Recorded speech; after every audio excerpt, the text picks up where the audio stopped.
iki lho angel iki.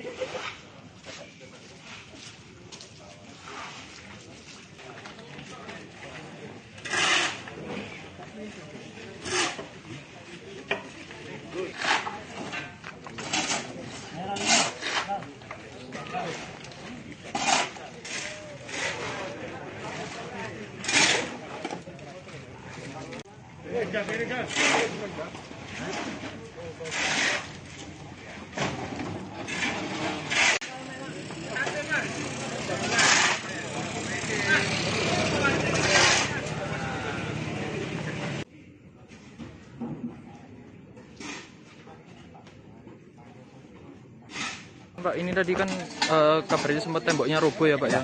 Terus kejadian sekitar pukul berapa Pak? Kejadiannya itu pas azan ya.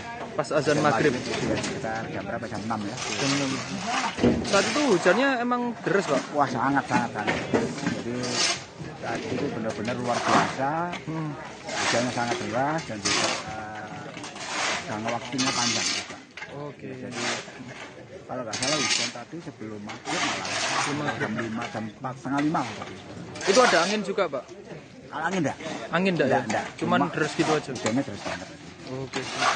Kalau ini Pak, awalnya warga sendiri tahu temboknya roboh ini dengar suara gemuruh? Tadi Pak hampir tidak ada yang tahu.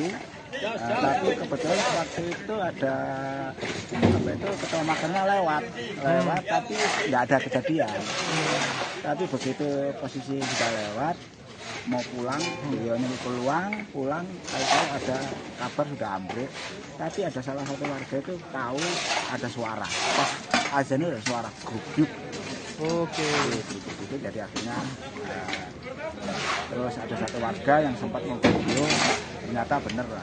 Saya maghrib langsung saya kesini. Ya. Ternyata kejadiannya Pak, itu warga pengurus makamnya sendiri itu dari arah mana Pak? dari arah utara. Dari arah utara ke selatan ya Pak? Ya, mau pulang. Nah, kebetulan juga lewatnya di pinggir situ. Dia biasanya cerita sama saya, ya gini, alhamdulillah Pak, saya nggak sampai ke itu jadi korban karena memang begitu dia sampai rumah baru ambruk. Tapi memang tadi sore banyak motor yang macet, mogok sih.